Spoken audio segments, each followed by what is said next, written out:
shirt off because I didn't want to sweat in it, because apparently you guys get to try that on later, so yeah. Yeah, it's an interesting passage, isn't it? In fact, the whole book is interesting. I'm wondering if you can do a thought experiment with me. It's a rainy day and you're on holidays. There's a jigsaw puzzle that you've been wanting to do for ages, and today is the perfect day. Looks like a fun puzzle. It's a picture of a polar bear on an iceberg. It's tricky, but you're up for it. You love jigsaw puzzles. And so you start. So you find the edge pieces and you slowly build the borders. You sort the pieces into colours. You begin to form some of the major features of the picture. Towards evening, you're almost done. Just a few more pieces to go. About 5 more pieces. Now there's 4. And now there's 3. Down to 2 pieces. Just 1 piece left. Megan, can you just click for me? There we go. 1 piece left. You go to place it into the final gap and it doesn't fit. It's not even close. You turn it 90 degrees, you try it that way. Nope. You try again and again. No matter what you do, you can't make it fit. You know it's got to go there.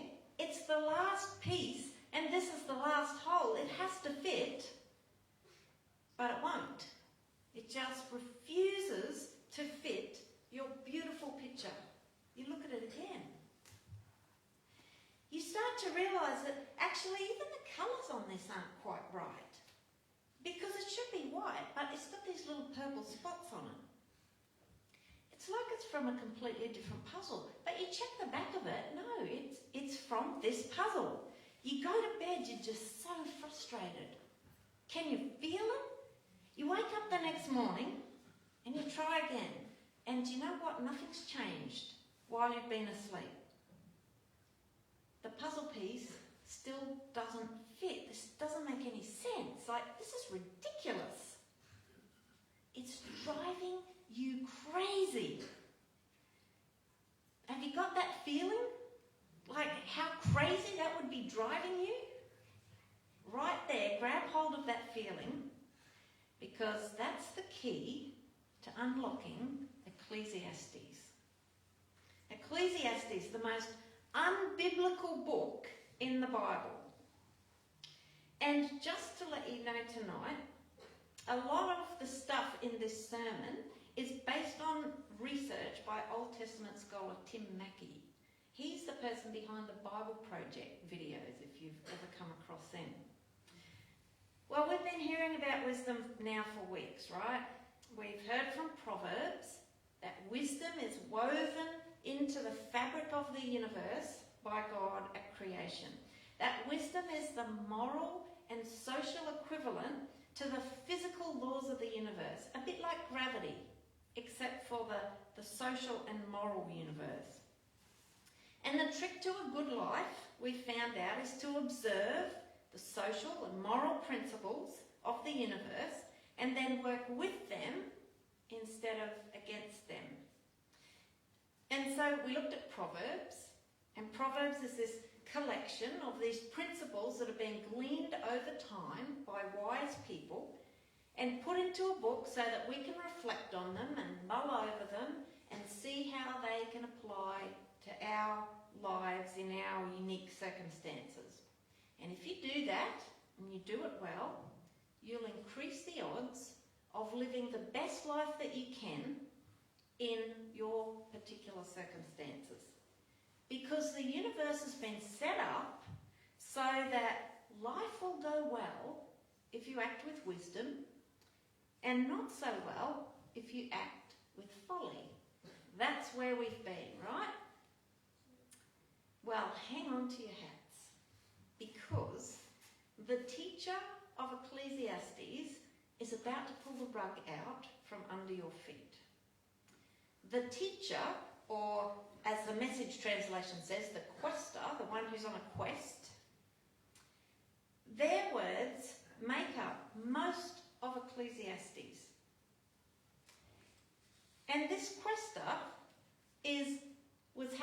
his jigsaw puzzle, enjoying the picture as it was emerging, but he got to the final piece, and no matter what he did, he couldn't make it fit. And it nearly drove him mad. And then, because he was examining the whole puzzle very closely to try and figure out what was going on with this last misfitting piece, he then discovered, actually, it's not just one piece. Some of the other pieces, when he looked really closely, they didn't fit either. In fact, there were at least half a dozen pieces of the jigsaw puzzle that had like little slight spaces around the edges, or the bits next to them, the edges were sort of pushed up because the wrong piece had been stuck in the hole. Some of them had flecks of colour on them that shouldn't be there. You see, the teacher in Ecclesiastes realised that life on earth, life under the sun, that phrase keeps coming up, didn't always fit the picture that he thought it was. The picture that he'd been taught was there had missing bits, ill-fitting bits, things that just couldn't be explained by the wisdom of Proverbs, the principles he always thought the world had worked by. See, the teacher noticed that sometimes people follow the principles of wisdom really well as outlined in Proverbs, but life doesn't work out for them. He's seen people who use sound judgment to make decisions, but in spite of that sound judgment, or sometimes even because of the sound judgment, they found themselves in all sorts of trouble. You work hard at your job. You do a really good job. Because you work so hard, you make your boss look bad. And so you don't get the promotion. You acted according to wisdom, but it didn't work out. You stop at the red light because that is the wise thing to do, and someone runs up the back of you. You got rear-ended because you did the wise thing. Sometimes the righteous suffer and the wicked prosper, and that doesn't make any sense.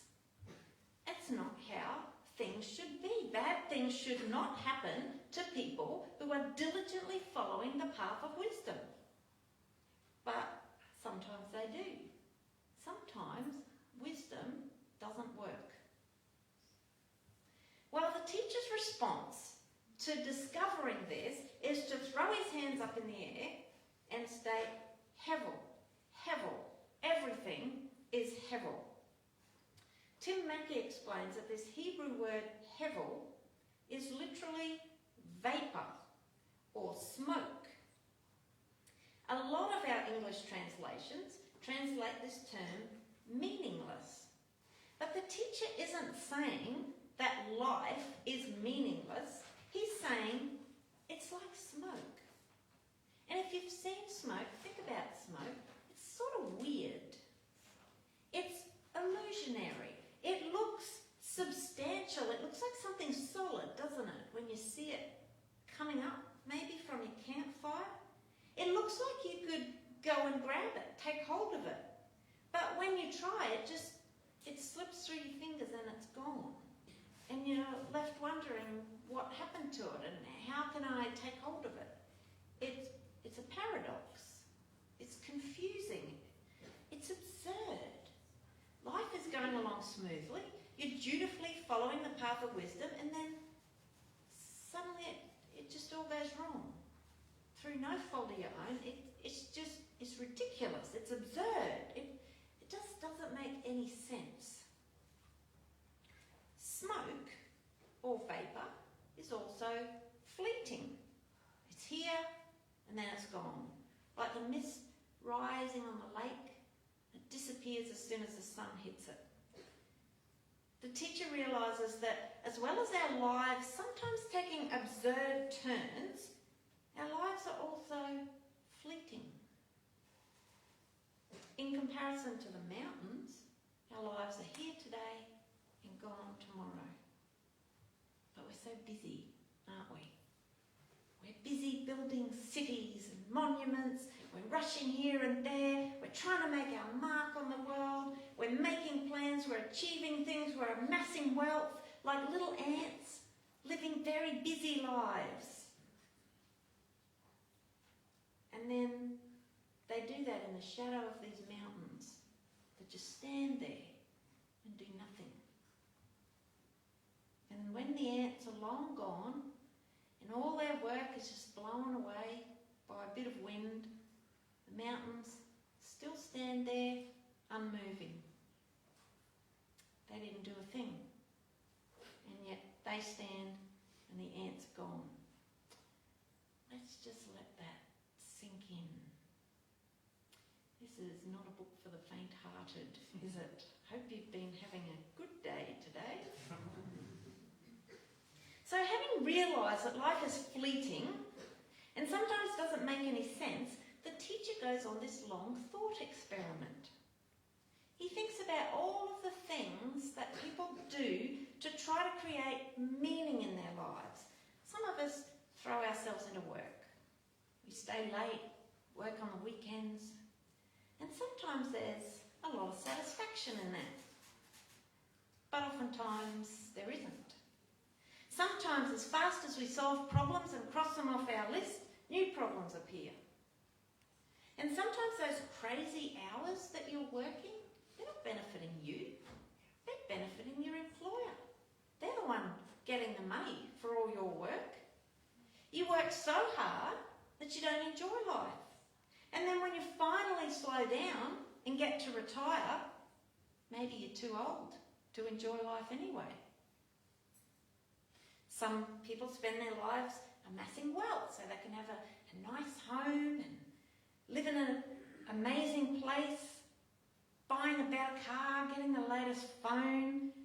But when they finally get to live in that amazing house, it feels kind of hollow. And they wonder why they spent their time pursuing it. And all your hard-earned cash ends up in someone else's pocket when you die anyway. What's the point? Some chase self-importance. They accrue all these Instagram followers. But you know, one thoughtless post and you lose them all. They're gone. Some pursue pleasure. You work during the week only to get enough money to party on the weekends. That's what life is about.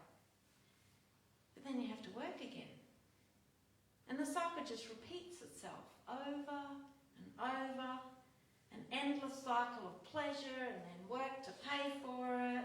Pleasure and work, pleasure and work. Status. You expend a lot of energy climbing to the top of the ladder. When you finally get there, you discover it's leaning against the wrong building. It's kind of lonely up there. And where do you go now, once you got to the top? So the teacher's thinking through all of these things, and he realises there are two inevitable elements of life that make everything hevel. The first is the march of time. See, in comparison to the vast age of the universe, humans have been around for a blink. And your life, the tiniest fraction of a blink.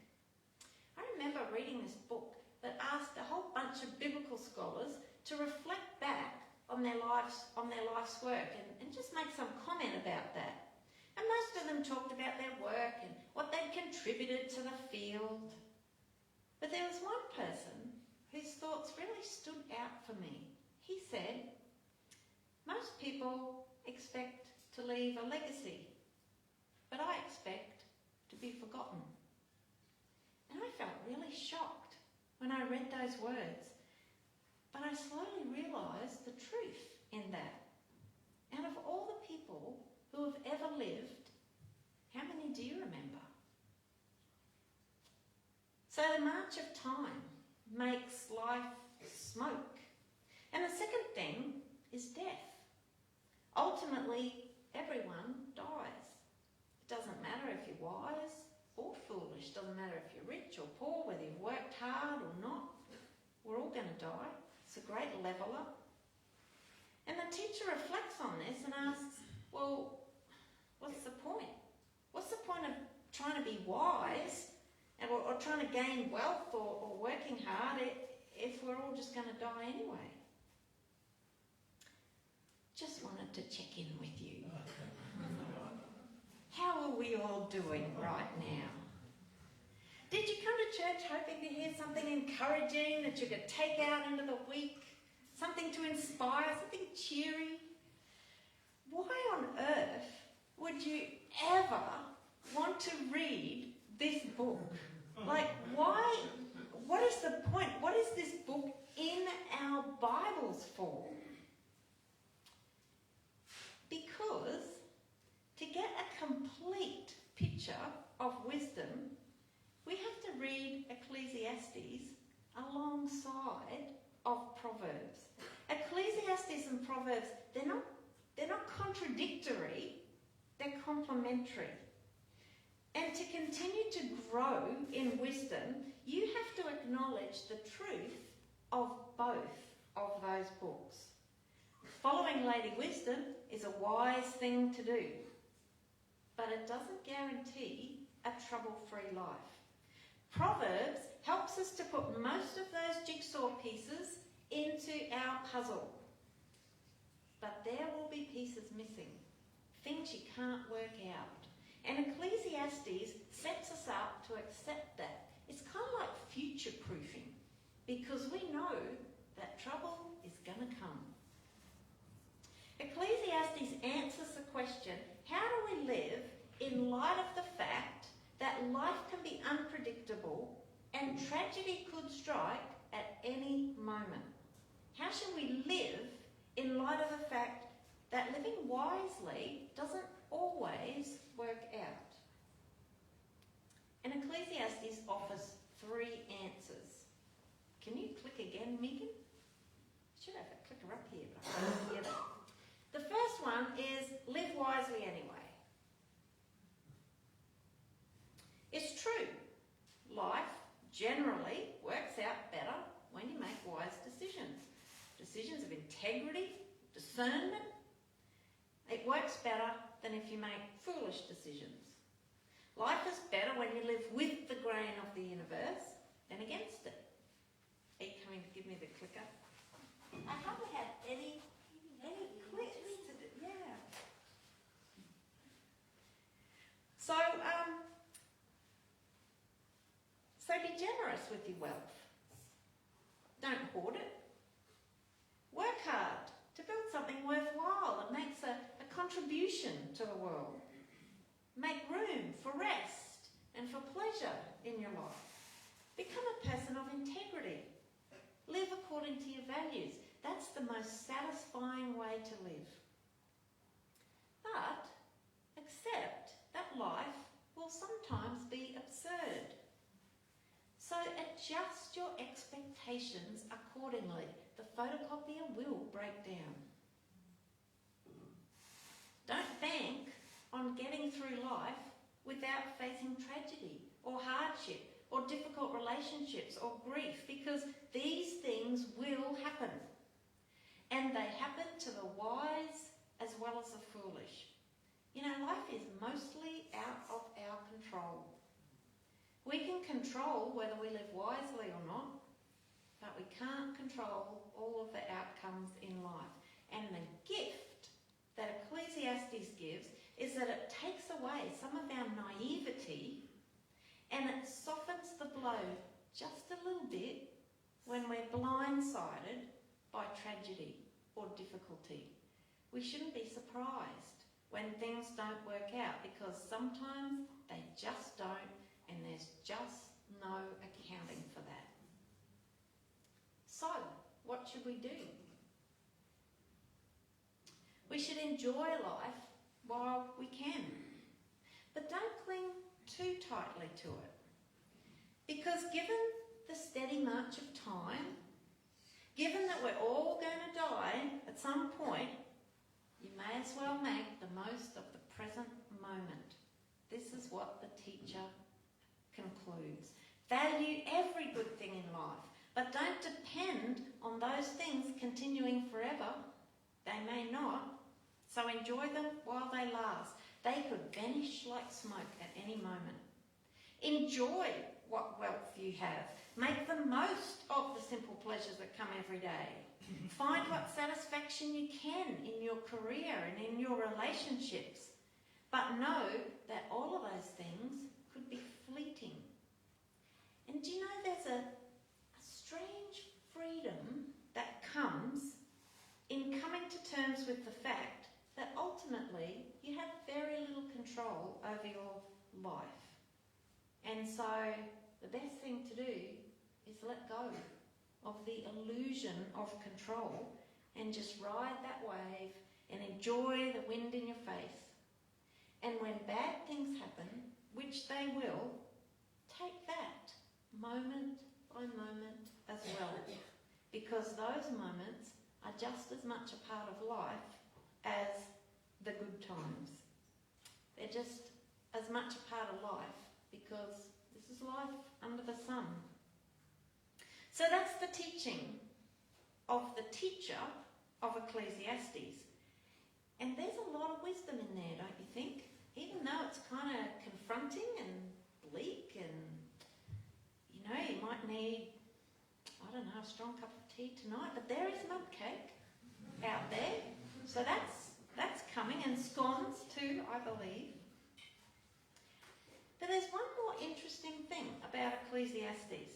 The teacher, whose words make up the vast majority of Ecclesiastes, isn't actually the author of the book. The author doesn't say much, but we meet him in the very first verse, just the first verse, and then in the last paragraph. So in chapter 1, verse 1, we read, "The words of the teacher, the son of David, king in Jerusalem." See, it's not the teacher who actually says that. That's the words of the author who's introducing the teacher. And then we have all of the teacher's reflections on life. And then we meet the author again in the very last paragraph. And firstly, he affirms that the teacher was very wise and he wrote things that were true. He also says that the teacher's words are a little bit like a cattle prod. It jolts us. It makes us uncomfortable. But sometimes people need a bit of a jolt to get them moving and in the right direction. So, reflecting on life, the author says, thinking about what the teacher said, reflecting on life is a very valuable practice. Understanding that wisdom doesn't always work out will avoid us being blindsided when life doesn't work out. But the author's final words give a gentle warning. And I find this fascinating. He says, "But regarding anything beyond this," all of the teacher's wisdom, "but regarding anything beyond this, dear friend, go easy. There's no end to the publishing of books, and constant study wears you out, so you're no good for anything." He's saying these are big existential questions that we've been thinking about, and they're good to think about because there's wisdom to be gained in thinking about them. But you could think about these things and study and reflect forever, and you'll never work them out. And if you spend too much time thinking about them, you'll drive yourself nuts. So the last and final word, the author says, is this: fear God, do what he tells you. And that's it, he says. Eventually God will bring everything we do out into the open and judge it according to its hidden intent, whether it's good or evil. And that's the final verse in Ecclesiastes. Because we live under the sun, we can't reconcile all the complexities of life. But instead of allowing that to lead us to despair, allow it to lead us to humility. Just because I can't work out life doesn't mean life is meaningless. It just means that I can't see the meaning